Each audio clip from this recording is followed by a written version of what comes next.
Good evening, friends. Welcome back to our channel Campus Students. So again with another topic, CPGET 2024లో mistake చేసిన వాళ్ళు ఉంటారు కదా, కొంతమంది ఉన్నారు. సో కొన్ని కమెంట్స్ అనేవి CPGET అప్లికేషన్లో మిస్టేక్ జరిగినాయి అని పర్టికులర్గా చేసిర్రు. సో అలాంటి వాళ్ళ కోసం ఈ పర్టికులర్ వీడియో. CPGETలో అప్లికేషన్ సెపరేట్గా ఎడిట్ ఆప్షన్ అనేది నోటిఫికేషన్లో ఇవ్వలేదు, నేనైతే చూడలేదు. సో ఆ ఇన్ఫర్మేషన్ భాషలో కూడా చూసిన. అప్లికేషన్ లాస్ట్ డేటే ఉంది, లాస్ట్ డేట్ అయిపోయిన తర్వాత direct downloading hall tickets from July 5 అని ఇచ్చిండు. సో స్పెషల్గా కరెక్షన్ డేట్స్ అని ఏమి ఇవ్వలేదు, ఓకేనా. అంటే ఎడిట్ ఆప్షన్ అనేది స్పెషల్గా CPGET వాళ్ళు ఒక అప్లికేషన్ డేట్ అయిపోయినాక ఎడిట్ ఆప్షన్ అనేది ఒక 2 days 3 days నార్మల్గా ఏదైనా ఎంట్రన్స్ ఎగ్జామ్కి ఇస్తారు. బట్ మన CPGETకి అయితే ఇవ్వలేరు. సో మిస్టేక్ చేస్తే ఎట్లా, నా 10th మెమోలో ఉన్నట్టు ఫాదర్ నేమ్, ఓకే. సో ముందే చెప్తున్నా, as per SSC memo, Aadhaar card కాదు, లేదంటే క్యాస్ట్ ఇన్కమ్ కాదు, ఏది కాదు. యాజ్ పర్ SSC మెమో మీ full name, father name, mother name అనేది కంపల్సరీ ఉండాలి, డేట్ ఆఫ్ బర్త్ కూడా ఉండాలి, ఓకేనా. So as per SSC memo ఇవేవి లేకపోయినా అది మిస్టేక్స్ ఉన్నట్టే. So 10th inter hall ticket numbers, degree hall ticket numbers అన్నీ కరెక్ట్గా ఉండాలి.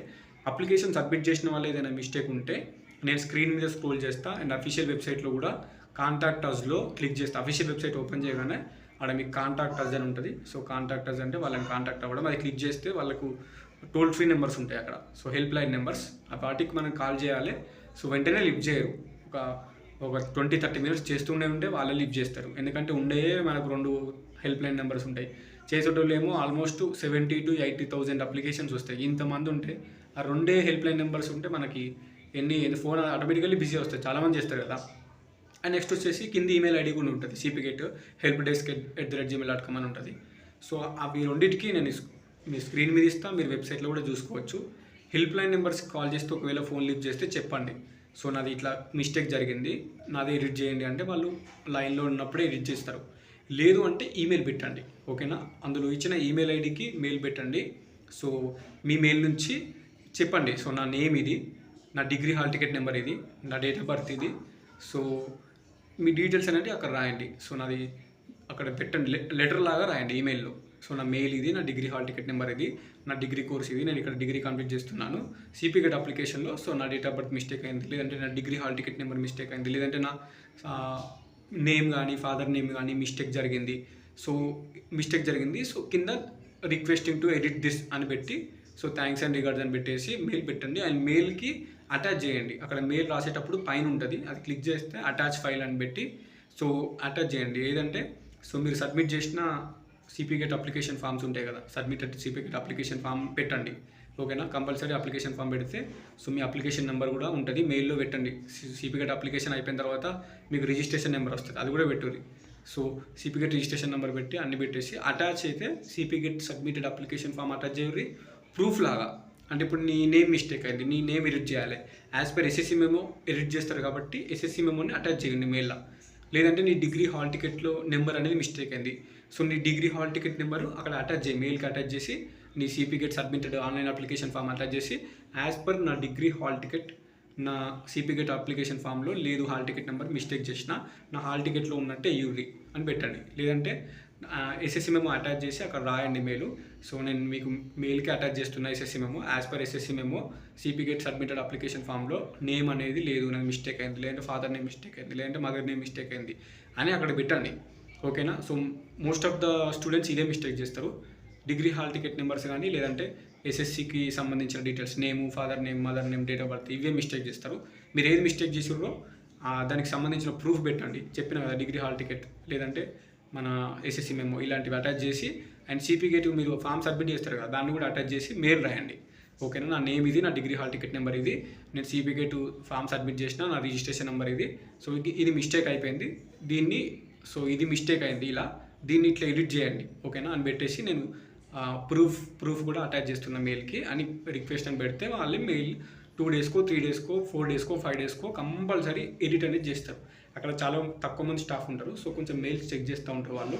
సో మీరు కరెక్ట్గా ప్రూఫ్స్ పెట్టి డీటెయిల్స్ కరెక్ట్గా రాస్తే ఆటోమేటిక్గా ఎడిట్ అయిపోతుంది. ఒక 3-4 days 5 days మీరు ఒకసారి CPGET అప్లికేషన్ ఫామ్ మళ్ళీ వెబ్సైట్లోకి వెళ్ళి డౌన్లోడ్ చేసుకుంటే అది ఎడిట్ అయిపోతుంది ఆటోమేటికల్లీ. సో దీనికి సంబంధించి స్పెషల్గా కరెక్షన్ డేట్స్ అనేవి లేవు. ఎవరైతే అప్లికేషన్ మీరు మిస్టేక్ చేసిరో మీకు ఇది ఒకటే ఆప్షన్, మెయిల్ పెట్టాలి, వాళ్ళు ఎడిట్ చేస్తారు. లేదంటే హెల్ప్ లైన్ నెంబర్స్ కాల్ చేస్తే వాళ్ళు కంపల్సరీ లిఫ్ట్ చేస్తారు. బిజీ ఉంటారు. సో నార్మల్గా ఒక 30 మినిట్స్ 40 మినిట్స్ మీరు ఎవ్రీ 1 అవర్ కన్నా చేస్తూ ఉంటే ఏదో ఒక టైంలో లిఫ్ట్ చేస్తారు. మీ ప్రాబ్లం వాళ్ళకి ఎక్స్ప్లెయిన్ చేస్తే కంపల్సరీ వాళ్ళు ఎడిట్ చేస్తారు. డీటెయిల్స్ అడుగుతారు, ఫోన్లోనే డీటెయిల్స్ చెప్పాలి, వాళ్ళు సైట్లో ఓపెన్ చేసుకుంటారు. సో ఎడిట్ చేసేసి సబ్మిట్ చేస్తే పని అయిపోతుంది. ఒకవేళ ఫోన్స్ లిఫ్ట్ చేయకపోతే మెయిల్ పెట్టుర్రి. అండ్ ఇంకోటి ఏంటంటే, సో అడిషనల్ ఫీ పేమెంట్ నేను ఆల్రెడీ మీకు చెప్పేసిన. అడిషనల్ ఫీ పేమెంట్ అని ఇప్పుడు ఒక సబ్జెక్ట్ అప్లై చేసినావు నువ్వు, ఓకేనా, సబ్మిట్ అయిపోయింది అప్లికేషన్ ఫామ్. తర్వాత నువ్వు రియలైజ్ అయినావు, అరే ఇంకో సబ్జెక్ట్ కూడా రాస్తే బాగుంటుంది. అప్పుడు ఏం చేస్తావు అంటే, సిపి గేట్ వెబ్సైట్ ఓపెన్ చేయగానే పైన అప్లికేషన్ ఫీ పేమెంట్ అని ఉంటుంది, కింద సో దాన్ని స్టేటస్ చెక్ చేసుకోవాలి. Application fee payment status success అయిందా ఫెయిల్యూర్ అయిందా అని చెక్ చేసుకోవాలి ఉంటుంది. ఫిల్ ద అప్లికేషన్ ఫామ్ అని ఉంటుంది. సో వెబ్సైట్ ఓపెన్ చేయగానే ఫ్రంట్ కింద లాస్ట్కి అడిషనల్ ఫీ పేమెంట్ అని ఉంటుంది. అడిషనల్ ఫీ పేమెంట్ క్లిక్ చేసి నువ్వు ఆల్రెడీ సబ్మిట్ చేసినావు కదా, ఒక సబ్జెక్ట్ కట్టేసినావు కదా, 1-2 సబ్జెక్ట్స్ కడితే సో దానికి సంబంధించిన పేమెంట్ ఐడి ఉంటుంది కదా, ఆ పేమెంట్ ఐడి నీ degree hall ticket number enter చేసి అడిషనల్ ఫీ పేమెంట్ క్లిక్ చేసి అక్కడ పేమెంట్ ఐడి ఎంటర్ చేసి degree hall ticket number enter చేసి క్లిక్ చేస్తే సో ఎక్స్ట్రా 450 అడుగుతుంది. అది కట్టేసినాం అనుకో, కట్టేసిన తర్వాత ప్రొసీడ్ టు ఫిల్ అప్లికేషన్ వస్తుంది ఆటోమేటికల్లీ. పేమెంట్ సక్సెస్ అయిన తర్వాత అది క్లిక్ చేస్తే అప్లికేషన్ ఓపెన్ అవుతుంది. అప్లికేషన్ ఆల్రెడీ మీరు ఫిల్ చేసిన డీటెయిల్స్ ఉంటాయి. యాడ్ సబ్జెక్ట్ వచ్చి మీరు ఏది సబ్జెక్ట్కి అయితే డబ్బులు కట్టిర్రో ఏదో ఒక సబ్జెక్ట్ యాడ్ చేసుకోవాలి, మళ్ళీ ప్రివ్యూ, మళ్ళీ సబ్మిట్. సో ఇదే ప్రాసెస్, ఓకేనా. వెబ్సైట్ ఓపెన్ చేయగానే మీకు సెంటర్లోనే ఉంటుంది ఫిల్ అప్లికేషన్ ఫామ్, లేదా first fee payment status check చేసుకోండి, fill application form, additional fee payment, ఓకేనా. అండ్ ఫస్ట్ టైం అప్లై చేసుకునే వాళ్ళు, సో మీరు ఫస్ట్ టైమే ముందే మీరు అప్లై చేసేటప్పుడు ఫీ పేమెంట్ చేసేటప్పుడు ఒకవేళ 2 సబ్జెక్టుల 3 సబ్జెక్టులు అని క్లిక్ చేసుకొని అప్పుడే పేమెంట్ చేస్తే అయిపోతుంది. లేట్గా రియలైజ్ అయిన వాళ్ళకి మాత్రం చెప్తున్నా, లేట్గా రియలైజ్ అయిన వాళ్ళు సబ్మిట్ అయిపోయిన తర్వాత అడిషనల్ ఫీ పేమెంట్ క్లిక్ చేసి మళ్ళీ మీ పేమెంట్ ఐడి ఏదైతే మీరు ఫస్ట్ పేమెంట్ చేసిర్రో ఒక సబ్జెక్ట్కి దాని పేమెంట్ ఐడి ఎంటర్ చేసి degree hall ticket number enter చేసి ప్రొసీడ్ క్లిక్ చేస్తే అప్పుడు ఓపెన్ అవుతుంది. సో ఓపెన్ అయిన తర్వాత 450 రూపీస్ ఒక సబ్జెక్ట్కి కట్టాలి, లేదంటే 2 సబ్జెక్టులు మళ్ళీ ఎక్స్ట్రా అనుకుంటే 900 రూపీస్ కట్టాలి. సో ఇది ప్రాసెస్. సో ప్రజెంట్ అయితే ఈ వీడియో కిందే 2 informations. One thing additional fee payment. So application submit చేసిన తర్వాత కూడా ఇంకో సబ్జెక్ట్ కట్టుకోవచ్చు. జస్ట్ సైట్ ఓపెన్ చేస్తే అక్కడ అడిషనల్ ఫీ పేమెంట్ అని మీకు ఫ్రంట్ పేజీలో కనిపిస్తుంది. కట్టుకోండి. ఒక సబ్జెక్ట్ కడితే ఒక సబ్జెక్ట్ ఎక్స్ట్రా, 2 అయితే 2, 3 అయితే 3, ఎన్నైనా సబ్జెక్టులు ఎక్స్ట్రా కట్టుకోవచ్చు. అప్లికేషన్ సబ్మిట్ చేసిన తర్వాత కూడా నీకు ఇంకో సబ్జెక్ట్ కట్టాలి అనుకుంటే అడిషనల్ ఫీ పేమెంట్. లేదంటే నువ్వు ఫస్ట్ టైం అప్లై చేస్తున్నావు అంటే ఫస్ట్ టైమే నీకు అక్కడ అడుగుతుంది నెంబర్ ఆఫ్ సబ్జెక్ట్స్ అని. ఫస్ట్ టైం అప్లై చేసేటప్పుడు పేమెంట్ 2 పెడితే 2, 3 పెడితే 3, దాన్ని బట్టి నీకు ఫీ పేమెంట్ చేయమంటుంది. సో ఇది. సెకండ్ థింగ్ వచ్చేసి correction rates, edit option. So edit option అంటే ఏం లేదు, మిస్టేక్ జరిగింది అంటే నువ్వు సబ్మిట్ చేసిన అది ఫాము ప్లస్ ప్రూఫ్, ఏది మిస్టేక్ జరిగింది దానికి సంబంధించిన ప్రూఫ్ పెట్టాలి కదా. నువ్వు నేమ్ మిస్టేక్ జరిగింది, సో నీ ఎస్ఎస్సీ మెమో అటాచ్ చేస్తే ఎస్ఎస్సీ మెమోలో ఉన్నట్టు నీ నేమ్ని వాళ్ళ అప్లికేషన్లో ఎడిట్ చేస్తారు.